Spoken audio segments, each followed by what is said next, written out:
अब वो संदेशा धर्मराज के पास गया। धर्मराज ने आके पूछा कि राजन क्या कारण है कि ये सब इनको छोड़ो, ये बहुत दुखी हो रहे हैं, मुझसे देखा नहीं जाता। तो उसने बताया जी देखो यहाँ ऐसा नहीं होता, जिसने जैसा कर्म किया वो भोगना ही पड़ेगा। ये मेरी बही मेरी पैड में लिखा है, रिकॉर्ड में, इनको कोई बदल नहीं सकता, मेरी ताकत नहीं है बदलने की। तो राजा जनक ने कहा कि मुझे भी यहीं छोड़ दो, कि ये भी मैं नहीं कर सकता, आपको यहाँ छोड़ने का आदेश नहीं भगवान का, आपको कैसे छोड़ूंगा। तो कहने लगा मैं तो जाता नहीं, करो जो आपने करना है। अब ऐसे पुण्यकर्मी आदमी के साथ आत्मा के साथ वो भी ज्यादा खस्सा खसाई नहीं करते, फिर अपनी चापलूसी यानी चाणक्य ऋषि बनाते हैं। धर्मराज ने कहा कि एक काम हो सकता है, आप अपने पुण्य दे दो, इनको पुण्य संकल्प कर दो, उन पुण्यों के आधार से मैं इनको सबको नरक से निकाल दे दूंगा, निकाल सकता हूं, आपके पुण्य इनको मिल जाएंगे, आपको इतना फिर डेबिट हो जाएगा, आपके पुण्य कम हो जाएंगे। राजा जनक बड़े दयालु थे।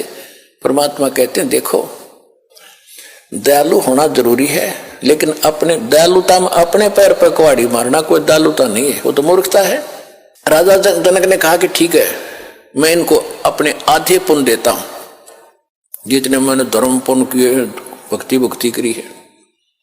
ठीक है, उसने उधर से काट के उन सब को बांट दिए, आधे पुण्य 12 करोड़ में बांट दिए, उनको सबको बाहर निकाला, अलग से विमानों में बैठाया, राजा के पीछे पूरा लश्कर भेज दिया, चल। अब वो सारे स्वर्ग में चले गए। देखो पुण्यात्माओं, ये आपका चोरी हो रही है, आप कहां तक ठग लेता है, काल का जाल कितना भयंकर है, तुम तो यहां तो पता ही नहीं, या तो आप ठगे जाते हो, आपके पास तो कोई पूंजी है कोई नहीं, वह बांट बूट के यही हो लिए, उसको तो और पूंजी लेकर जा रहा था, वहां ठग ली। अब वो 12 करोड़ आत्माएं पहुंच गई स्वर्ग में, ठाठ से रह रही है उसके पुण्य से। और जब वो पुण्य राजा जनक के दिए हुए वो बख्शे हुए खत्म होंगे, उसके बाद वही आत्माएं फिर पुनः उसी नरक में आएंगी जो उनके पाप न्यू के न्यू रखे थे, वह फिर भोगने पड़ेंगे। उधर से राजा जनक का जब वो आधा खाली कर दिया है, वो फिर खत्म हो गया त्रेता में, द्वापर में तक वो वही रहा, स्वर्ग में इतने पुण्य थे।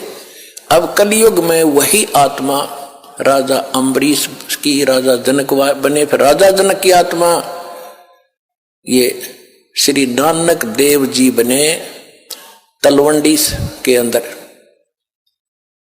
तलवंडी पंजाब यानी पाकिस्तान के अंदर एक तलवंडी गांव है, वहां पर एक कालू राम मेहता खत्री यानी अरोड़ा, उसके घर जन्म हुआ। उसका पिता पटवारी था और स्वयं ये नौकरी करने लगे। फिर एक सुल्तानपुर शहर में एक राजा था, नवाब था, और वहां इसकी बहन ब्याही थी नानक साहिब जी की, जो सिख धर्म के प्रवर्तक हैं श्री गुरु नानक देव जी।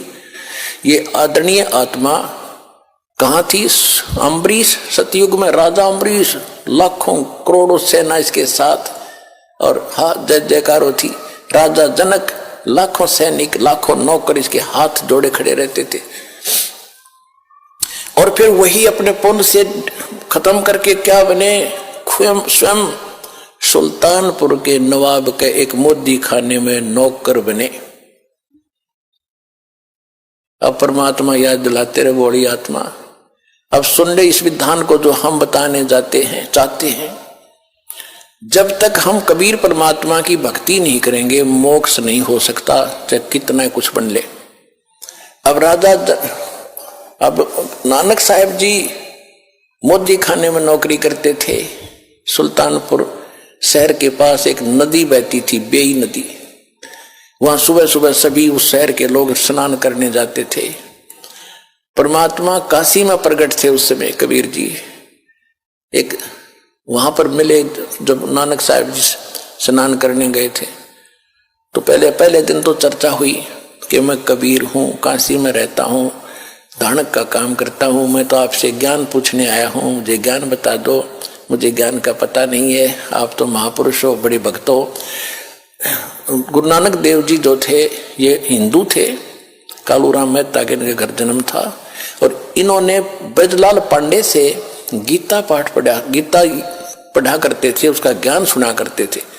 उसके आधार से विष्णु जी को पूर्ण परमात्मा मान लिया था। श्री कृष्ण जी भी विष्णु अवतार माने जाते हैं। तो ये बातें होकर परमात्मा चले गए। दूसरे फिर कुछ दिन के बाद फिर उस दिन परमात्मा ने सारी बता दी थी कि विष्णु की यह स्थिति है, कृष्ण की ये स्थिति है, इसे मोक्ष नहीं हो सकता। और गीता में ये खुद गीता ज्ञानदाता कहता तू उसकी शरण में जा तब तेरा मोक्ष होगा। वो कौन है, मुझे इसका ज्ञान बता दो, फिर मैं आपको गुरु बना लूंगा। तो उस समय तो नानक जी को दुख हुआ, क्योंकि और भी बैठे थे सरोता। तो कबीर साहब उठकर चले गए कि ये नाराज हो जाएगा, आगे नहीं सुनेगा। लेकिन रात को चक्कर बंध गया कि ज्ञान सारा का सारा सच्चा, मैं तो गलती कर रहा हूं। अब के वो कभी आए, किसी प्रकार मुझे दर्शन दे, सारा ज्ञान सुनूंगा। कुछ दिनों के बाद फिर इसी प्रकार स्नान करने के लिए उसी प्रतिदिन जाते ही थे। 3-4 महीने के 6 महीने के बाद उनकी खूब तड़फ देखकर परमात्मा जिंदा महात्मा बना का रूप बनाकर उसी बेई नदी पर चले गए, जहां वो स्नान करने की तैयारी कर रही थी। तब वहां से सतलोक लेके उन्होंने छलांग लगाई दरिया में नहाने के लिए। परमात्मा ने उनको वहीं से अदृश्य कर लिया, स्वयं भी साथ लगा दी छलांग, अदृश्य कर लिया और शव को कहीं और रख दिया अप स्ट्रीम में, जिधर से जल आ रहा था। लोगों ने सोचा, वहां स्नान करने वाले सैकड़ों की संख्या में नगर के लोग थे। उन्होंने देखा कि बाहर आया नहीं, नानक जी डूब गए, नानक डूब गया, नानक जी डूब गए। उसकी बहन को बताया, उनके बहनोई को बताया, जयराम नाम था उसकी बहनोई का, नानकी नाम था इनकी बहन का। हाहाकार मच गई, राजा ने भी गोताखोर भेज दिए, जाल लगाए, वो खोद दे नीचे ने, वो शरीर धर रखा 3 किलोमीटर ऊपर ने बन में, तो वो नहीं पाया। 3 दिन झक के बैठ गए, सबने मान लिया कि नानक जी डूब कर मर गए। और वो ले गए सतलोक में परमात्मा, वहां से फिर वापस छोड़ा 3रे दिन। तब उस प्यारी आत्मा का मोक्ष हुआ। तो पुण्यात्मा, इस सारे ज्ञान को समझ कर आपको पता चलेगा कि अब वो समय है जब मोक्ष मिलेगा।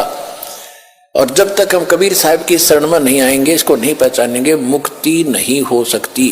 चाहे कितना शरपटक लो, ऋषियों ने कितना समय बिता दिया जंगलों में, हो शरीर कितना कष्ट दिया, सुख के पंजर हो गए, भगवान नहीं मिला।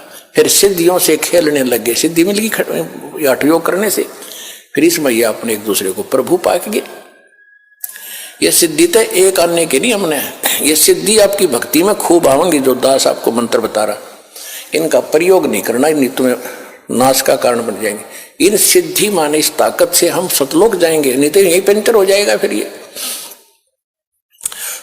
तो अब क्या है, उसी प्रसंग पर आते हैं। वहां सबको समझा रहे थे भगवान, सारी कहानी बताई और कहा कि तुम जाओ, जिनको तुम भगवान मानते हो वो तुम्हें खा रहा है, जिसको तुम निराकार कहते हो वो साकार है, ये सामने आ रहा है। जब उन सभी जीवों ने देखा कि ये सामने, ये है वो तुम्हारा निराकार का ज्योत निरंजन, ज्योत स्वरूपी अलख निरंजन, और ये है वो ब्रह्म जिसको तुम ब्रह्म कहते हो। ब्राह्मणों, ये है तुम्हारा ब्रह्म, और तुम्हारी अक्ल मारी जा रही है। देवी पुराण के अंदर 3रे स्कंद में, ना 7वें स्कंद में, हिमालय राजा को जब ज्ञान दे रही है देवी दुर्गा जी, वो बता रही है कि तुम ओम नाम का जाप करो, ब्रह्म की भक्ति करो और सब बातें छोड़ दो, किसी की पूजा मेरी भी मत करो और अनन्य मन से उसकी भक्ति करो, उसको प्राप्त हो जाओगे। वो ब्रह्म लोक में रहता है, वो ब्रह्म लोक में रहता है ब्रह्म, वहां चले जाओगे। और ये नहीं को निराकार, फिर निराकार की तरह तो सब जगह है। पुराणों को भी ना समझा इनने। वेद पढ़े पद पर भेद न जान, ये बच्चे पुराण 18, और पत्थर की पूजा करें ये भूल गए सिरजनहारा। कहते हैं वेद पढ़े पढ़ पढ़ भूले अर्थ ना खुले।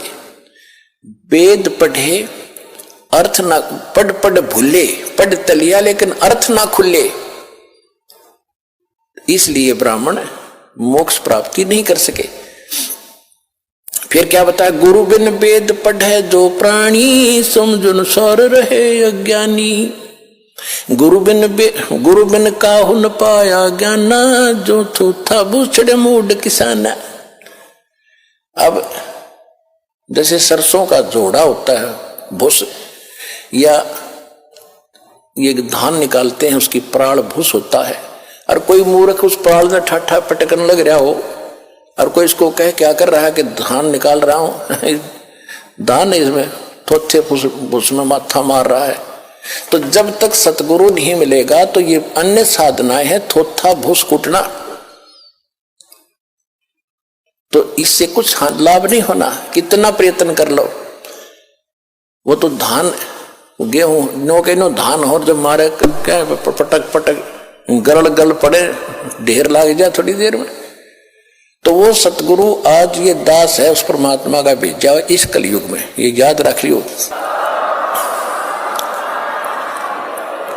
ये दास इसलिए बार बार रिवाइज कर रहा है कि अपनी महिमा हमने आपको बतानी पड़ी। परमात्मा खुद आए थे, हम ही अलख अला हैं कुतुब गोस और पीर, गरीबदास खालिक दनी हबरा नाम कबीर। ए स्वामी सृष्टा में सृष्टि हमारे तीर, दास गरीब अधर बसों में अवगत सत कबीर। पर ना समझ आई, जब स्वामी रामानंद जी को परमात्मा ऊपर ले गए, सारी स्थिति दिखाई, जब छोड़ा, जब मान गए कि दो ठोर है एक तू भया एक से दो, और गरीबदास हम कारणे आए हो जग मगदो। बोलत रामानंद जी सुनो कबीर करतार, गरीबदास सब रूप में तुम ही बोलनहार। जब भगवान बता रहे थे सबको, कोई नहीं माना, वो भी रामानंद ने इसलिए मारना पड़ा कि आंखों देखाया। तो पुण्यात्माओं, यहां भगवान ने अपनी महिमा बतानी पड़ी, इस दास ने भी अपना बतानी पड़ी कि मैं उस कबीर का दास हूं जो सारी सृष्टि का मालिक है, और वो ज्ञान और सतगुरु आज ये दास ही है।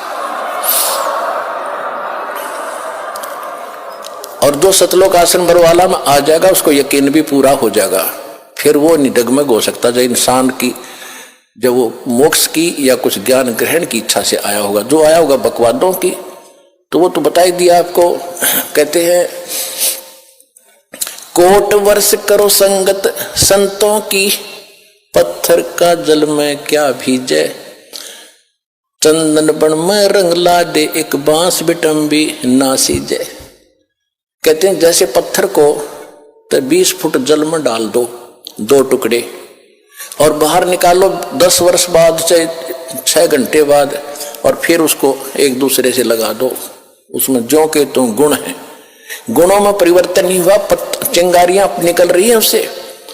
और इसी प्रकार चंदन का जो पेड़ वृक्ष होता है, आसपास के सभी नीम को, जंडी को, पीपल को, जितने भी पेड़ होते हैं अपनी महक छोड़ छोड़ कर चंदन जैसी महक वाला बना देता है, बहुमूल्य बना देता है।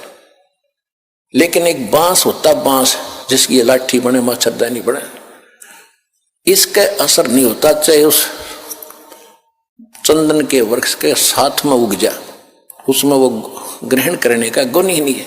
तो जो यहां आएंगे कुछ जिज्ञासा लेकर के, मोक्ष आधार मान करके, उनका तो लाभ होगा ही होगा। उनको तो समझ में आ ही जाएगा कि विश्व में आज कोई गुरु नहीं है, इस दास के अतिरिक्त सतगुरु भी नहीं है।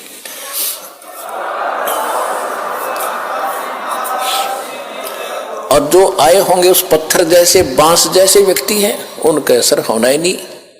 वो तो वही फिर कबाड़ में वे क्या करें कि तो किले में चढ़े जाया करें, पत्थर और काम के आएंगे।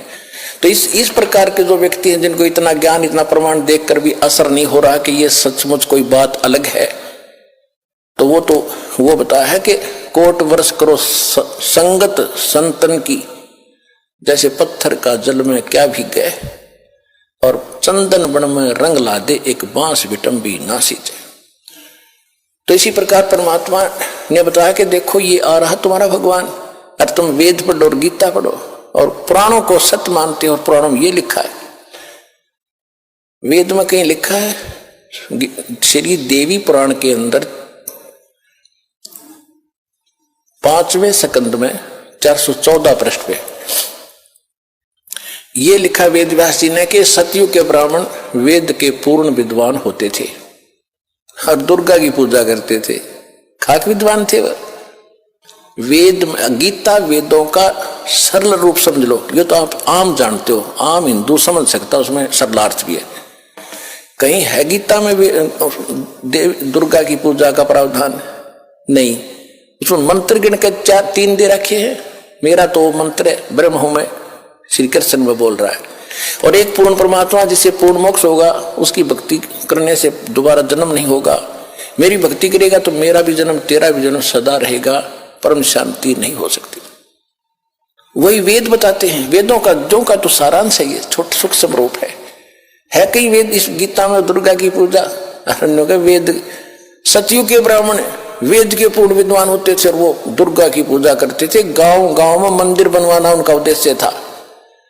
ये मंदिरों का लठी ननगढ़वा रखा है नकली पर ब्राह्मण को और वेद के ज्ञाता को अब पत्थर पुजवा कर मार दी, सारी दुनिया भूत बनवा दी। परमात्मा कबीर जी यही बताते हैं, वेद पढ़ने पर भेद ना जाने, ये 5 पुराण 18। और फिर पत्थर की पूजा करवावे, मंदिर बना उसमें शिवलिंग दरवा दिया, विष्णु जी की पत्थर की मूर्ति दरवा दी, कृष्ण जी की दरवा दी। खाक पढ़े वेद तुमने, क्या पढ़े पुराण? तो उसमें परमात्मा ने कहा कि ये आ गया तुम्हारा ये भगवान, और तुम इसको निराकार बताते हो। कहा कि तुम जाओ यहां से, क्योंकि काल ने एक फिक्स टाइम का रखा है। काल का दूसरा अर्थ समय भी होता है। तो यहाँ का जो समय है वो निर्धारित है, इसमें कोई परिवर्तन ना वो स्वयं कर सकता, ना किसी और संस्कार में कोई परिवर्तन इसका देवता कर सकता। ये काल भगवान काल है, जो यहाँ का मालिक है। भगवान तो नहीं है, यहाँ का स्वामी है। ये भी काल है, और यहाँ जो समय निर्धारित है ये भी समय भी काल कहलाता है। ये दोनों के दोनों परमात्मा के कबीर साहब के अधीन है, उसके हुक्म के से चलते हैं। तो वो जो काल उसने काल ने समय फिक्स कर रखा था कि इतने समय में ये तपस्या पर भुन कर सभी प्राणी अपना गंध इसमें छोड़कर अपने आप उड़ जाते हो, वहां से निकाल दिया, एकदम जम पाता है। जो भी खाली होता जाता है उसको ऐसे फेंक देते हैं।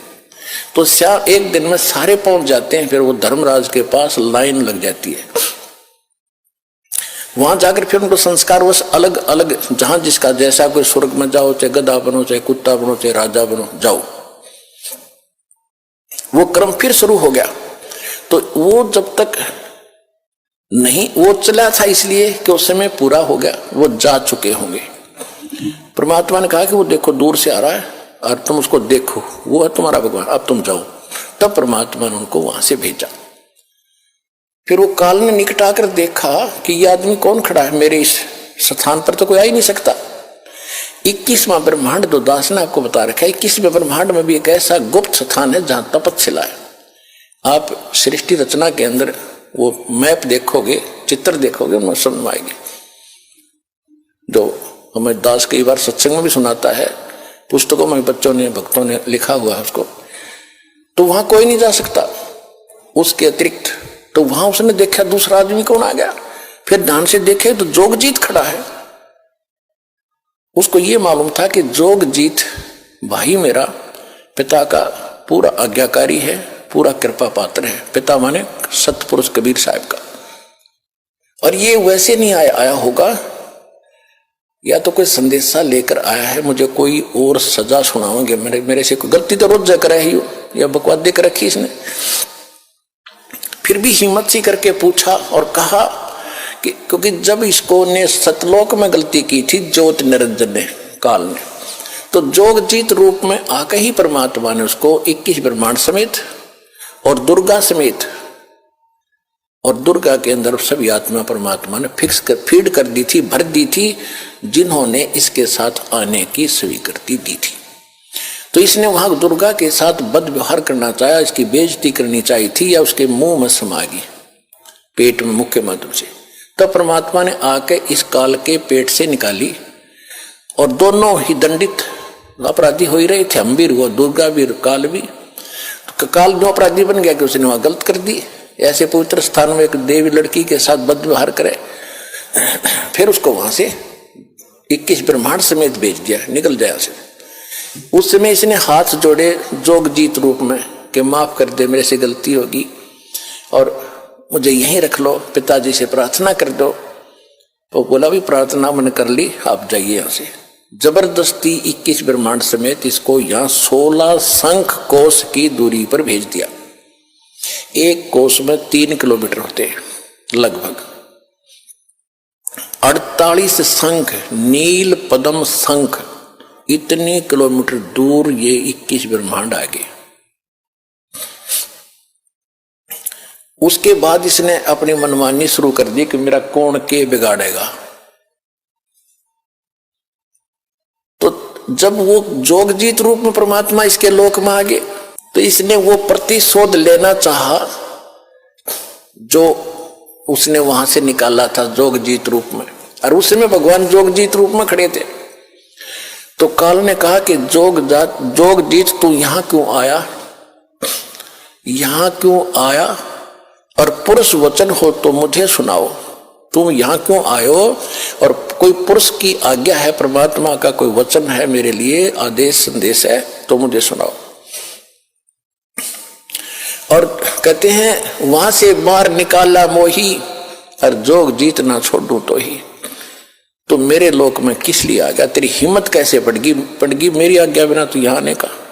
तुम वहां रहो, हम अपना यहां रहूंगा, तुम्हारा क्या मतलब बीच में इंटरफेरेंस करने का।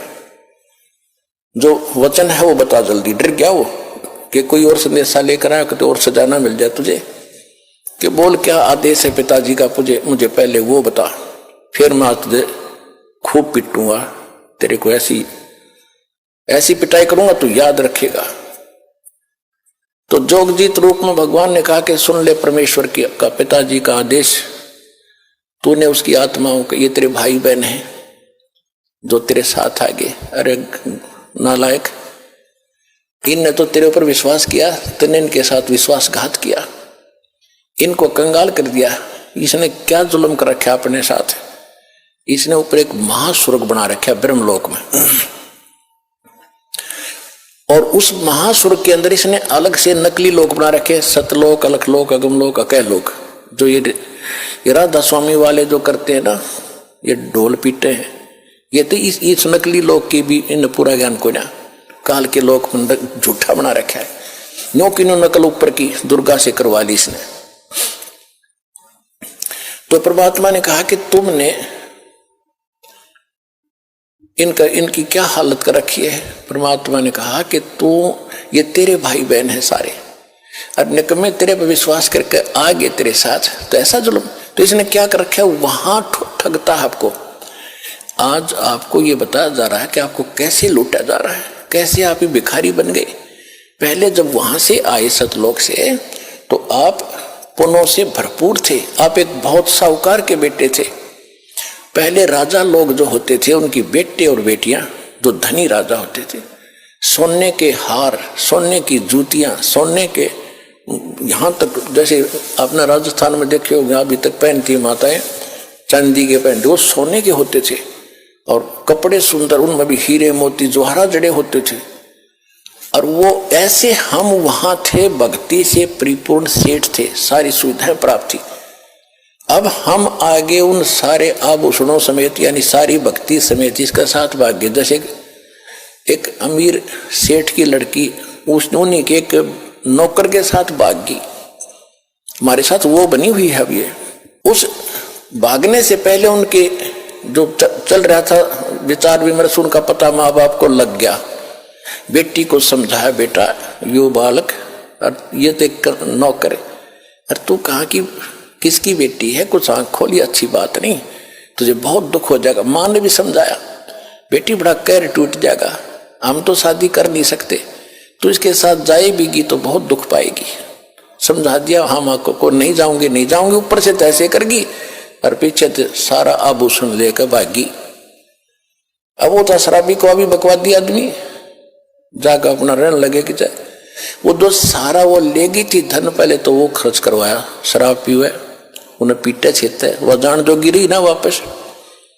फिर वो मजदूरी कर रही थी, 2 बच्चे उसके साथ थे सड़क के ऊपर। ये दास उसमें वहां जेई था, नौकरी कर रहा था। हमारा दूसरा विभाग था, सड़क पर और काम हो रहा था। वहां हम बैठे थे एक वृक्ष के नीचे। वो माई रो रही थी। मैंने पूछा, बहन क्यों रो रही है, क्या बात होगी? उसने फिर अपना सारा दुख बताया कि मैं एक बहुत बड़े सेठ की, साहूकार की बेटी थी, और जो मेरा पति है ये वहां नौकर था, और मेरे माँ ने बहुत समझाया मुझे, मेरा अकल नहीं आई। मैं इसके बाद तम आके इसके सारा धन लेकर भाग गई। बहुत सा धन, पहले तो धन खर्च करवाया मेरे से, मारा पीटा, 2 बालक हो गए। अब भी शराब पीता है मुझे, मैं नौकरी या मजदूरी करती हूं, जाते इनको छीन लेगा। टाइम पर टूक भी नहीं है, रो रही अपने कर्मों को। अब जब तो हमने थोड़ी सी सिंपैथी हुई, भाई हम क्या कर सके, हम भी रोजी रोटी वाले आदमी, हम तो आपको क्या दें बेटा, हम भी कुछ ज्यादा ध्यान नहीं दिया। दुख जरूर होता है ऐसी सुनकर कथाएं। तो अब मालिक का ज्ञान होने के बाद अब पता चला हमारे साथ ऐसा बना। अब ये हमें लूट रहा है, सता रहा है, हमारी ब्रेन माटी कर रहा है, मजदूरी करो, लाओ कमा कर मैं खाऊंगा। कैसे? आप पहले जो धन लेकर आए थे अपने बाप से, वो तो इसने महास्वर्ग में आपको वहां रखा ठाठ से, और आपके उस पुण्य के ऊपर इसने कमीशन रखा है। होटल बना रखा है अपनी, वहां बनो खूब बढ़िया साजबाज, किसी में 25% कमीशन देता है, और पैसे जो वहां खाने पीने के ठाठ हैं, विमान है, वो आपकी पूंजी खर्च होती है। जब वो पूंजी समाप्त हो जाती, आपको पृथ्वी पर पटकता है कि फिर पुण्य कमाओ, फिर पुण्य कमाओ, फिर कहां स्वर्ग में आओ, वहां खत्म करो, फिर पाप भी साथ बनते हैं। यहां पर में भी जाओ, जैसा करोगे वैसा ही फल मिलेगा, यहां कोई परिवर्तन नहीं है। अब परमात्मा ने आके बताया, होए होए, परमात्मा ने कहा, रे जालिम, ये जुल्म कर रखा तेने, हैंड टू माउथ कर दिए कि सेठ के बेटा बेटी थे, और तेने के जुल्म कर रखा है। इनसे मजदूरी कराता है, मौज तू मार रहा है, तेरे देवता मार रहे हैं, ब्रह्मा विष्णु महेश क्या है, ये भी आप कमाई कराते हैं तुमसे। इनके लोक में गए, स्वर्ग में, तुम्हारी पूंजी पुण्य की खत्म हुई, इनका कमीशन फिक्स्ड है, पैसे तुम्हारे होंगे। सब होटल खोले बैठे यहाँ पर, किस कंगाल देश में, लोक में, 21 ब्रह्मांड के अंदर। फिर वहां से खत्म होते, फिर जाओ नीचे, जबरदस्ती फेंक देंगे। एक दिन भी ना रखे विष्णु अपने घर में, अपने श्लोक में, तो कितना प्यारा लगता हो तुम्हें। कौन खत्म हुए, पल भाग यहां से, कौन रोक बीमारी ने। तो तुम कहां उठोगे? उस अपने पिता के घर पर जाके, वहां फिर कोई नहीं आपको भगाएगा, सीने से लगाएगा, सारे सुख देगा। उस सतलोक चलो।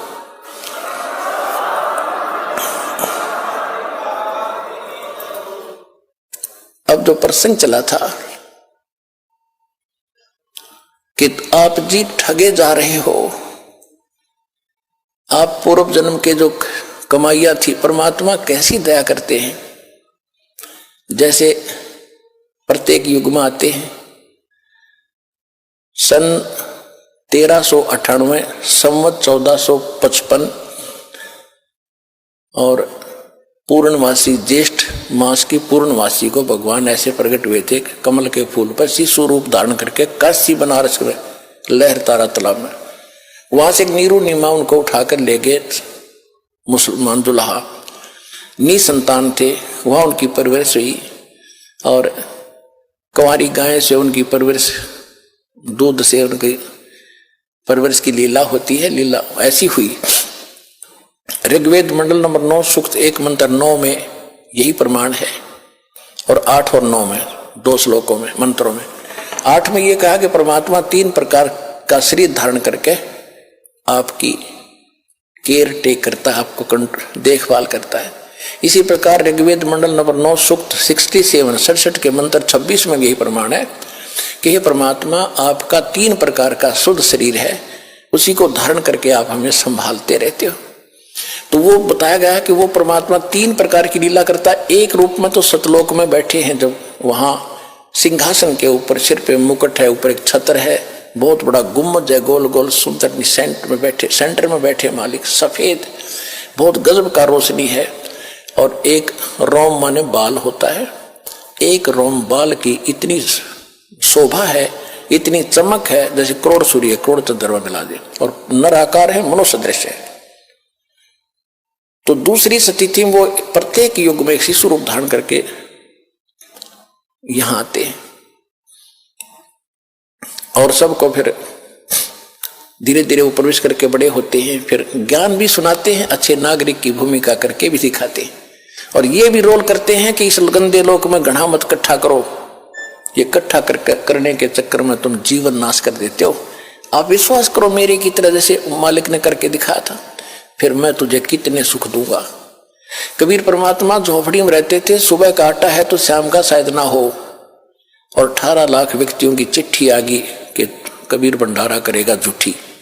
उन 18 लाख व्यक्तियों को 3 दिन तक भंडारा कराया मालिक ने, और लड्डू, जलेबी, कचौड़ी, पकौड़ी, दही, बड़े, दोहर, असरपी सोने की 10 ग्राम सोना प्रत्येक खाने के बाद, एक मोहर एक दोहर।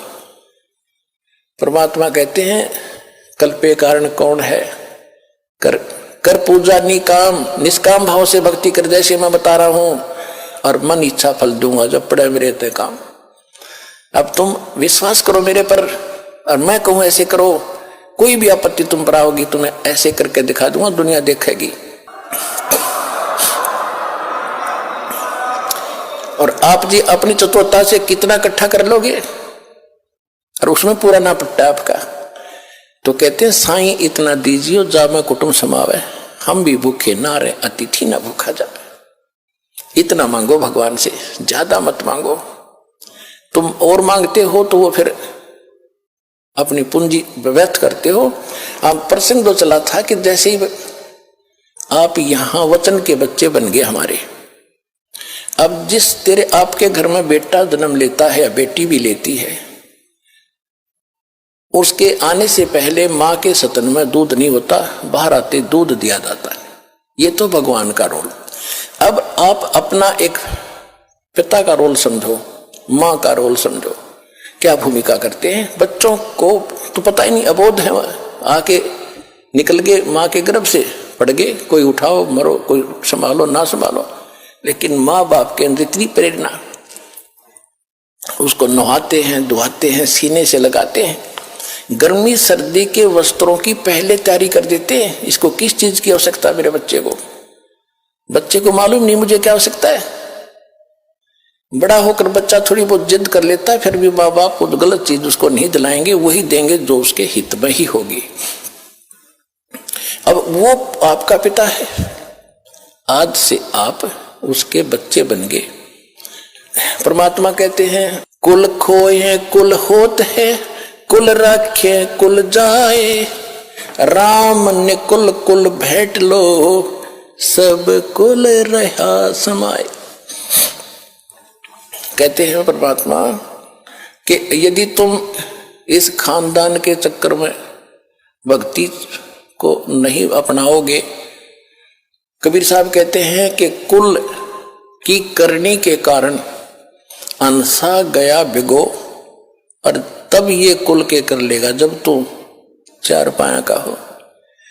गधा बन गया, कुत्ता बनेगा, भैंस बैल बनकर धक्के खाएगा, तब ये तेरा कुल, तेरा खानदान, तेरी परंपरा तेरी क्या रक्षा करेगी। आज तुम कुल की करनी, कुल अपने खानदान में जिसमें तुम जन्मे हो, उस परंपरा का निर्वाह करते करते यदि भगवान को नहीं अपनाओगे, उन परंपराओं को छोड़ के, तो ये कुल की लाज तुम्हें फिर क्या लाभ देगी जब गधे बनकर घूम रहे होगे, गधी बनकर घूम रही होगी तुम। कुल करने के कारण हंसा गया बिगो, बिगो माने नाश कर लिया इसने अपने जीवन का, और तब ये कुल के कर लेगा जब तू 4 पाया का हो। फिर क्या कहते हैं, कुल राखे कुल जात है, कुल खोए कुल होत है, कुल राखे कुल जाए। कुल खोदोगे वो नकली कुल को भूल के भक्ति वाले कुल में आ जाओगे, इस खानदान में, तो उसको उसके चक्कर में तो तुम भी मरोगे और वह भी मरेंगे। तुम कहीं गधे, वो कहीं गधे, सारा परिवार ऐसे वृक्ष हो जाएगा, तुम रहोगे ही नहीं, वो तो विगो हो गया, नष्ट हो गया। कहते कुल राखे कुल जात है, उसकी परंपरा कुल की मर्यादा में रहेगी तो तुम गए खत्म, और कुल खोए कुल हो। उस संसारिक कुल की मर्यादा को तोड़कर आप यहां आगे इस राम निकुल कुल भेंट ले और सब कुल रहा समाये। ये दास उस कुल में शरीर के 2 बेटे 2 बेटी थी, और आज भगवान के कुल में आ गया तो लाखों बेटे लाखों बेटी होगी, परिवार भी बड़ा हो गया। तो यहां परमात्मा कहते हैं राम निकुल कुल भेंट ले। भगवान वाले जो यो कुल कितना को नहीं, यहीं पर है जो हम बनाएंगे, इसे कुल को भेंट लो, उसमें शामिल हो जाओ जिसमें सब कुल रहा समाये। तो कहने का भाव यह है, जो हम प्रसंग पर आ रहे थे, अब कबीर साहब वहां धर्म, अब वो काल जब बता रहा है, परमात्मा उसको बता रहे हैं, तो उन्हें ऐसा जुल्म कर दिया इनके साथ। परमात्मा बता रहे उस काल को कि जालिम, भगवान ने भेजा है मुझे, तेरी पोल खोलूंगा, नीचे के लोक में जाऊंगा, तेरी वास्तविकता बताऊंगा, तू काल है, तू भगवान नहीं है। असली परमात्मा को तूने छुपा दिया, खुद भगवान बन बैठा। परमात्मा का आदेश है, मैं ऐसा मंत्र लेकर आया हूं, उनको नाम दूंगा, ज्ञान दूंगा, और यहां से सबको पार करवाऊंगा। ये आदेश है भगवान का। तो पहले तो वो काल भयंकर हो गया। अब कोई देखो पुण्यात्मा, ये तो यही चक्कर पड़ रहा है। इनने तो अपने ऐसे सीमा बना रखी, मेरी रोजी रोटी का नाश कर दे करेगा ये। तो उसने सोचा पहले इसने मार दूं, इसने बंदी बना दूं, यहीं बांध दूं, इसने नीचे की जान दूंगा, ये तो नाश करेगा, मेरा भट्ठा बैठा देगा सच्चाई बता करके। तो पहले तो उसने खूब झपट्टा मारा, जैसे चिड़िया के ऊपर बाज झपटता है कि आजा, पहले तुझे संवारता हूं मैं भी। तो परमात्मा अपनी प्यारी आत्मा धर्मदास जी को बता रहे हैं, 600 वर्ष पहले आए थे, वो वाणी में लिखी हुई है कि धर्मदास को कहा कि धर्मदास, जब उसने मुझे मारने के लिए अपना चला मेरी तरफ भयंकर रूप बना के, तो मैंने सतनाम का सुमन कर दिया। 2 अक्षर का होता है वो, और सतनाम का जो सुमन किया ना, उसको इतना गजब का झटका लगा, उसके एकदम इतना करंट लगा उसके, और वो इतना भयभीत हो गया कि पाताल में जाके गिरा नीचे। अब मैंने तो उसको ठीक करना था, फिर नीचे गया मैं उसके साथ साथ। जोगजीत ने कहा कि मेरे पास ऐसा मंत्र है कि तजाले तना छोड़ दूंगा नहीं, 21 ब्रह्मांड तक, बाहर तेरी सीमा नहीं, चल वहीं ऊपर, या और कोई सुनेगा तेरी सारी बकवादों को। ऊपर फिर लाए वहीं, फिर कांपन लग गया, चरणों में गिर गया। कहते ऐसे तड़फ रहा, पड़ा पड़ा जैसे पक्षी की पंख कट जाती है, उड़ नहीं सकता। घिसड़ के जब देखा इसने ताकत में तेरी बात पड़े नहीं, तो चापलूसी यहाँ की सबकी यही आदत है। अपनी ताकत से लेता पहले काम, जब नहीं बसाते तो पैर पकड़ लेता है, फिर कोई छल करके उसको पटकनी देना चाहता है, तो नीचे घिसड़ के पैर पकड़ दिए। परमात्मा के जोगजीत रूप में मालिक खड़े थे। या तो शक्ति को सलाम है, अब वो भगवान दिखा था जिसने सब झटका दे दिया, जान भी गई होती इसकी। अब तो भगवान दिखाई दे रहा था, जोगजीत भाई नहीं। तो फिर उसने पैर पकड़ कर रोए, बुरा हाल कराया, हे भगवान, मैं तो आपको बड़ा भाई हो, मैं तो बालक हूं, छोटे तो उत्पात करते हैं, बड़े अक्षमा ही किया करते हैं, आप मेरे बड़े भाई, मैं आपका छोटा भाई, अक्षमा करो तात। परमात्मा बोले कर दिया अक्षमा, बोलो क्या चाहता है कि नहीं, वचनबद्ध होकर मेरी बात सुनो, मेरी कुछ या कमियां है वो पूरी कर दो, आप तो भगवान की ताकत लेकर आए हो, परम पिता की। परमात्मा बोले बता दे, मैं वैसे ही कर दूंगा। बोला नहीं, वचनबद्ध हो जाओ। अब वो हो गया वचनबद्ध। परमात्मा बता दे कि मांगेगा भिखारी, एक जीव संज्ञा का व्यक्ति क्या मांग सकता भगवान से, इतनी अकल कहाँ हमारे अंदर। कहने लगा जी ऐसे कर, वचनबद्ध हो गया, खड़ा हो गया। फिर कहने लगा जी क्या करोगे, नीचे ऐसे करना, देखो मुझे श्राप लगा हुआ है और 1 लाख जीव मुझे खाने पड़ते हैं, अगर आप अभी ले गए सबको तो मैं भूखा मर जाऊंगा, कुछ दया करो मेरे पे। एक कृपा करना, 3 युगों में जीव थोड़े ले जाना, और चौथा युग जब कलयुग आवे तो कितने ले जाना, मैं आपसे प्रतिज्ञा करता हूं। अपने आत्मा हम ये विज्ञानी पाके हैं अनजान व्यक्तियों को भगवान ने पता था तो क्यों इसको ये आदेश 3 युगों का क्यों दे दिया वरदान, तभी हमें क्यों नहीं पार कर गए। इसे तुम भले होते तो वहीं साथे को नहीं वहीं न पड़े रहते। पता है भगवान ने कि सतयुग त्रेता द्वापर में ये दुखी नहीं होंगे, इनकी पूंजी साथ होती है। कुछ बची हुई पूंजी जैसे वहां स्वर्ग में खत्म किया, फिर बच गई वह नीचे कुछ परसेंटेज छोड़ ले दे के भेजता है पुण्यों और पापों की।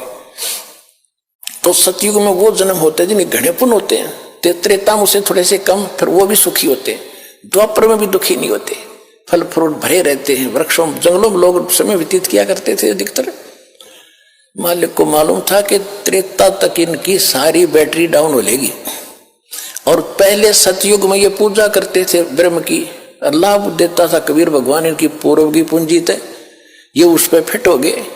फिर इसी प्रकार राम का जन्म हो गया, फिर द्वापर वाले राम ने पूजन लगे, द्वापर में लास्ट में कृष्ण का जन्म हुआ, फिर कृष्ण ने पूजन लगे, और पूजा करते रहे भगवान की दया से। भगवान भी आते रहे, भगवान की प्रेरणा करते रहे। अब वो जब भी आते थे प्रथम नाम देते थे, उससे चार्ज कर जाते थे। पता था पार तो ये भी होंगे नहीं, लेकिन इनको मनुष्य जन्म मिलता रहेगा, इस भक्ति से इनके परमात्मा के चमत्कार होते रहेंगे, आस्था इनकी बनी रहेगी। तो सतयुग त्रेता द्वापर तक परमात्मा ने घने व्यक्ति पार नहीं किए, को घना इधर से मिले स्पेशल दिखा के लाए, फिर उससे की बात बनी, बाकी अन्य ने नहीं माना। अब आप भक्ति भी कर रहे हो, आप देवता भी पूजा करते, सारा कुछ करती थी आत्माएं, और आज क्या दुर्गति हो रही है, हम देख रहा है दास। अब कहाँ गई वो भक्ति, कहाँ गई वो राधा स्वामी वाले पंथ। अब रो रो आते हैं वो लोग, कहते 30 साल खो दिए, 40 साल डलेट होके आया हूँ, सब कुछ लुट गया, बीमारी 20 लग गई, बेटा मर गया, फैक्ट्री लुट गई, और तो आप लुट गए उसका तो पता है को नहीं, ये तो फैक्ट्री रो रहे हो तुम लुट गए, सारा जीवन खो दिया तुमने, भट्ठा बैठा दिया। अब करो फिर दोबारा चार्जर देंगे, और थोड़े दिन में फिर धनी हो जाओगे। डटे रहना, इस मार्ग पर विश्वास करके लगे रहना, देखना कुछ ही दिनों में क्या रंग ला देगा भगवान।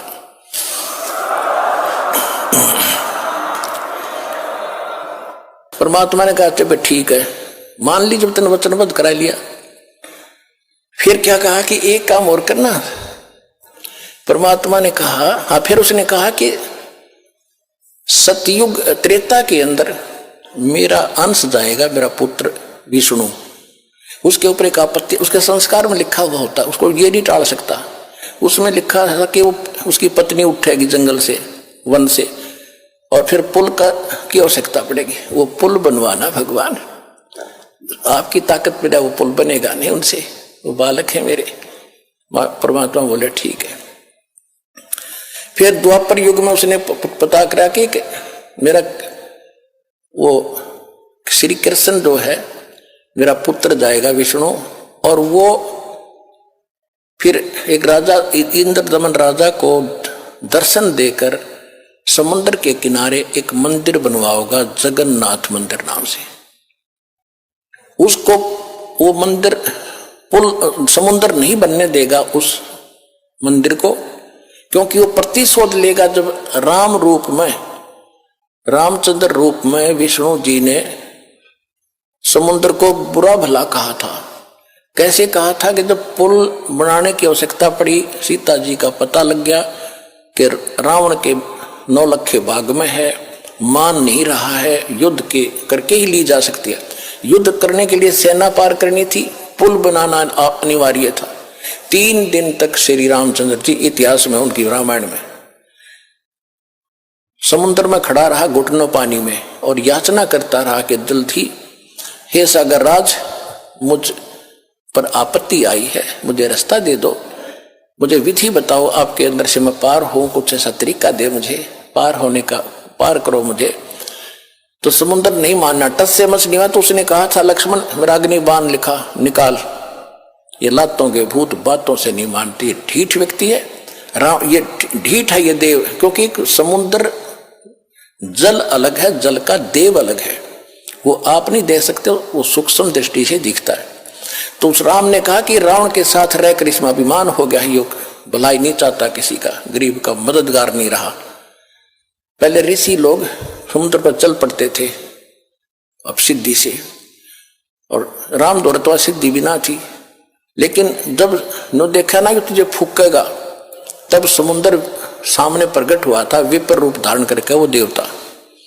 और तब उसने बताया था कि आपकी सेना में नल और नील नाम के 2 सैनिक हैं, और उनको उनके गुरुदेव की दी हुई शक्ति है, उनके हाथ से पत्थर तैर जाते हैं समुद्र के मेरे ऊपर, और कोई तरीका नहीं, उनसे पुल बनवा लो। अब वो नल नील कौन थे? त्रेता युग में परमात्मा 4 युग में आए हैं। सतयुग में सत सुकृत का टेरा, त्रेता नाम मुनिंदर मेरा, द्वापर में करुणा में कहाया, और कलयुग नाम कबीर धराया। तो मुनिंदर नाम ऋषि से आए थे। नल और नील मेंटली डिस्टर्ब थे, बुरा हाल था, 3 ताप से पीड़ित थे, सब जगह धक्के खा लिए थे, किसी ऋषि से ठीक नहीं हुए थे। परमात्मा मुनिंदर उर्फ कबीर जी की आशीर्वाद मात्र से वो स्वस्थ हो गए थे। उसके बाद उनकी अटूट श्रद्धा बन गई थी, और वो जब समुद्र में कपड़े कुपड़े धोने जाते थे, वो भोले भाले गने थे, डूब जाते थे, बह जाते थे, बर्तन रह जाता एक आधा। फिर ये लंबी कथा है, आज विषय दूसरा है। तो परमेश्वर कबीर जी ने नल नील को आशीर्वाद दे दिया था कि तुम्हारे हाथ से बेटा अब कोई वस्तु जल में नहीं डूबेगी। तो वो उनके पास वरदान मालिक का था, तो हल्दी की गांठ से ऊपर सारी पाक गए।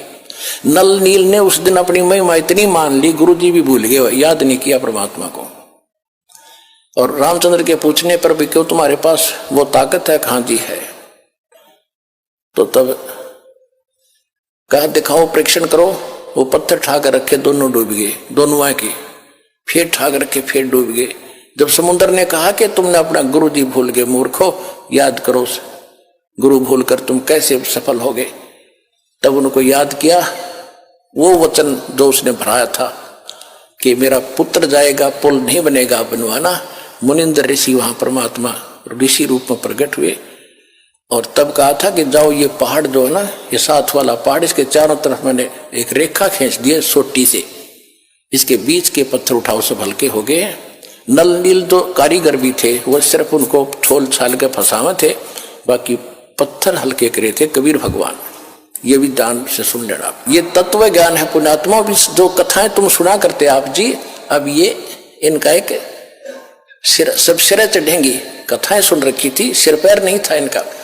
तो उसने ये वरदान लिए थे 2, एक जगन्नाथ के मंदिर को बनवाने के लिए। तब जब इसने उसको कहा था कि गुलाम जो है लातों की लातों से मानते हैं, प्रार्थना नहीं सुनते, तो उसका प्रतिशोध समुद्र ने, उसको पता था कि लेगा। यहाँ तो ऐसे टिट फॉर टैट ये भूलते नहीं सारे जीवन। ये खुद भगवान भी अपना टिट फॉर टैट देते आए हैं। राम रूप में बाली मारा था, श्री कृष्ण रूप में उसी बाली ने शिकारी बनकर श्री कृष्ण की हत्या की थी, ऐसे वृक्ष की ओट से। कहते तुम कौन राम का जप दे जापम, अर्थात कटे ना ये तीनों तापम। अदला बदला भी खुद, ये खुद नहीं तुम अपना कोई संस्कार खत्म कर सकते, तुम्हारा कैसे करते हैं। तो अब शॉर्ट में बताऊंगा, समय ज्यादा हो गया।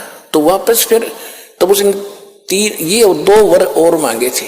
परमात्मा बोले तथास्तु, तीनों दे दिए। और बोले फिर एक और मांगा था कि एक और दया करना कि कलयुग में पहले मेरे, एक ये प्रार्थना की थी कि आप जबरदस्ती ना करना किसी को भी। सतयुग जब 4था युग जो कलयुग आया उस समय की, किसी को बाई फोर्स ना ले जाना, अपना ज्ञान देना। आपके ज्ञान को माने वो आपका, और मेरे उस ज्ञान को माने वो मेरा। परमात्मा बोले तथास्तु, ठीक है। मालिक को मालूम था जब मेरा ज्ञान नहीं समझ में आओगा तो मुझे मानेंगे कैसे, तो पहले ज्ञान नहीं दूंगा उनको जाकर के। फिर कहा कि पहले मेरे दूत जावे, मेरे संत जिनको मैं संत बनाकर भेजूं, और बाद में तेरा दूत जावे, तेरा संदेश वाहक जावे। परमात्मा बोला ठीक है, तथास्तु, ठीक है भाई। अब फिर यो कहते हैं ना, फिर जब गर्द लग डर बच्चा सुखी, खड़ा हो गया, कहने लगा जोगजीत, जब तुम कलयुग में जब कलयुग में ये जीव पहुंच जाएंगे ना, इनको ऐसा कर दूंगा, ये भक्ति योग नहीं छोड़ूंगा। कलयुग के अंत में, कलयुग में नाना प्रकार की पूजा इनके फट कर दूंगा। देवल पूजवाऊं, देवल मान मंदिरों में मूर्ति बनवा के, और तीर्थ वर्ष झूठे जब तब मन लाऊं। अर्जाइयो जोग जीत संसारा, जीव न माने कहा तुम्हारा, जीव तुम्हारा कहा ना माने, हमरी ओढ़ हो बाद बखाने। तुम्हारे विरोध हो जाएंगे, मेरे वकील बन जाएंगे, वाद विवाद करेंगे। अब परमात्मा बोले कि ये तू अपना काम करना, जो मैंने वरदान दे दिया। फिर कहा कि पीछे मैं भेजूंगा अपना दास, जब तेरे वाले सारी बकवाद घट चुके होंगे, जो ओछा मंदा ज्ञान वो सुना चुके होंगे, जब मेरा दास जाएगा। मालिक को मालूम था कि पहले ये बक लेंगे जो बकना है, फिर अपना दास भेजूंगा, इनकी पोल खोल देगा, प्रमाण दे देगा, सारे मेरे बच्चे मुझे पहचान जाएंगे। तब परमेश्वर ने कहा था कि चौथा युग जब कलयुग आई, तब हम अपना अंश पठाई। कहते हैं घर घर देखो बोध विचारा, सतनाम सब ठोर उचारा, और काल फंद छूटे नरलोई, सकल सृष्टि परवानिक होई। पूरा विश्व मेरा दीक्षित होगा, मेरे मंत्र का, मेरे जाप नाम का। और कलयुग बीते 5505, तब ये वचन मेरा होगा साचा। कलयुग बीत जावे जब एता, तब सकल जीव सभी प्राणी परम पुरुष पद चेता। कि जब इतना 5505 कलयुग बीत जाएगा, उस समय सभी प्राणी जो मनुष्य जीवन धारण करते आएंगे, उस परम पद के चेता होंगे। चेता माने जानकार। कौन से परम पद के? गीता अध्याय नंबर 15 के श्लोक नंबर 4 में कहा कि तत्वदर्शी संत की प्राप्ति के उपरांत परमेश्वर के उस परम पद की खोज करनी चाहिए, जहां जाने के बाद साधक फिर लौटकर कभी संसार में नहीं आते। गीता अध्याय नंबर 18 के श्लोक नंबर 62 में कहा कि अर्जुन, तू सर्वभाव से उस परमेश्वर की शरण में जा, उसकी कृपा से तू परम शांति को और सनातन परम धाम को प्राप्त होगा। तो परमात्मा ने कहा था कि उस समय मैं अपना दास भेजूंगा, पहले तेरे चले जाएंगे और पीछे अंश फिर हमारा आएगा। और घर घर देखो बोध विचारा, बोध माने ज्ञान, मेरे ज्ञान की घर घर में चर्चा होगी। आप देख रहे हो कहीं पर चिप चल रही है, मेमोरी कार्ड से ज्ञान चल रहा है, और कहीं अपने इंटरनेट से देख रहे हैं, कोई डीवीडी प्लेयर से सुन रहा है और सुना रहा है। अब ये कैसे फैल रहा है परमात्मा का वो ज्ञान, जो इस समय 5505 कलयुग बीतने के बाद शुरू होना था। कलयुग 5505 सन 1997 में बीता। उसके बाद से ये सारा प्रचार आपके सामने है। 1997 में इस दास को परमात्मा ने आज्ञा दे दी थी, बेटा खोल दे पिटारे को, भंडारा खोल दे, समय आ गया है, सारा प्रचार कर दे। उसके बाद 1999 में दयाकरी दाता ने एक छोटा सा टुकड़ा करोथा गांव में आश्रम दिया।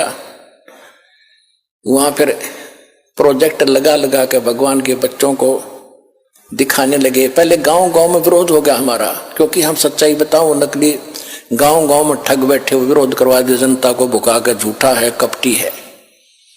लेकिन भगवान का वचन था, इसलिए फल गया। अब शिक्षा पर बात आई थी। पहले हमारे पूर्वज शिक्षित नहीं थे, इसलिए भगवान को पहचाना नहीं। आज आपको शिक्षा का विष खिलाना पड़ा दाता ने कि एक बार ये शिक्षित हो जा, बुराई करेंगे ज्ञान से, फिर सेट कर लूंगा इन्हें। लेकिन जब तक ये ज्ञान नहीं समझेंगे, मुझे जानेंगे कैसे? ज्ञान होगा फिर विद्या हमारे, हम अनुरूप प्रयोग करेंगे। अब हम गलत प्रयोग कर रहे हैं। तो इसलिए आपको शिक्षित किया है। इसने कैसा जुल्म कर रखा है। आप जब इस ज्ञान से परिचित होकर फिर सामान्य जीवन जीवोगे, तब पता चलेगा कौन सी आग में जल रहे थे और कैसे परमात्मा ने शीतल जल छिड़क दिया इस तत्व ज्ञान का, और सत्य नाम और सार नाम का, तब तुम्हारा कल्याण होगा। सारा संसार भगवान की भक्ति करेगा। सकल सृष्टि परवानिक हुई, ये किसी डूम बाट के गीत नहीं है, धनी का वचन है कबीर भगवान का। ये सफल होगा और आपके सामने दिख भी रहा है। देखो कैसे छोटे छोटे बच्चे ये जो आपके घर आ रहे हैं, ये आम आत्माएं नहीं है, ये विशेष आत्मा भगवान ने भेज रखी तुम्हारे घर में। इनको तो पता ही नहीं रामकृष्ण कौन होगा, ये सीधे भगवान के रंग में रंगे रंगाए होंगे, इनमें तो असमंजस हो ही नहीं सकता। और फिर इनके तो संस्कार इतने गजब के बनेंगे, भगवान हाजिर रहेगा, प्रत्येक इनकी सब दुख दूर करेगा, ये तो आप सुखी होंगे। इनकी टेंशन करने की जरूरत नहीं तुमने, लेकिन दृढ़ रहो। द्वार धनी के पड़ा रहे, धक्के धनी के खावे, 100 काल जग जोली पर द्वार छोड़ नहीं जावे। हम बाटों में बट गए, कोई हिंदू बन गया, कोई सिख बन गया, कोई ईसाई बन गया, कोई मुसलमान बन गया। हम तो हम इंसान हैं, हमने इंसान ही बनना पड़ेगा दोबारा। इंसान बनने के बाद फिर देवता बनाना है। इंसान से काम नहीं चलेगा। जैसे ये डेरा सच्चा सौदा वाले कितनी फीत लगा ली, गुरमीत सिंह राम रहीम इंसा, एक आधा और लिख लिए कि मैं रह रहा हूं तो फिर बन जाएगा इंसान। तेरा गजब हुई। मानुष से देवता बनाना है, इंसान से तो देवता बनाएंगे हम।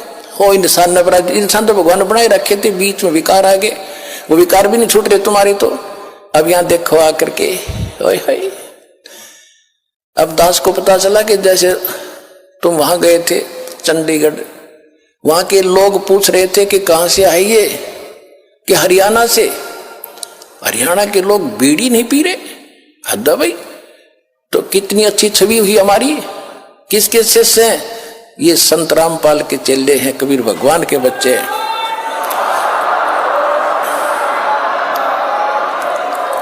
और दूसरा कह रहा है कि बीड़ी तो छोड़ तुम, ये तो बैठे कैसे है इतने लोग, तो नमस्कार दें जहां भी जाते हैं रैली वाले। ये तो कोई और ही आत्मा आ रही है कहीं किसी देश से। तो तुम सतलोक के बच्चे हो, सतलोक जाने की तैयारी ऐसे ही बनेगी जब आम विकार छोड़कर देवता बनोगे। आप देवता बन चुके हो, सतलोक जाने की तैयारी है आपकी।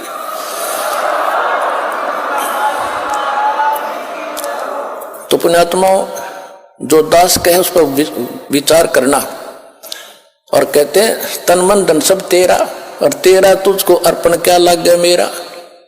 ये तो कहने की, करना पड़ेगा।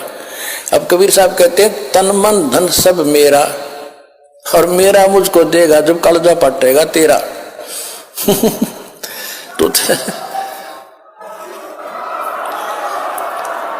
अब ऊपर से तो कह रहा जी तन मन धन सब तेरा, और जब मेरा मुझे देने का समय आता जब पीछे नटता है। अब ऐसे नहीं, जो कहा वो करके देखो। परमात्मा जो दान, जो दिहाड़ी आती थी कपड़ा बुनकर, उसमें से खर्च चलाते थे, बाकी सारा दान करते थे। दान माया दुख बंचनी संचित है दुख मूल। दान करने से यह दुख दूर करेगी, और इकट्ठा करके दर दो, थारा दुख का मूल हो जाएगा, तो नाश कर देगी।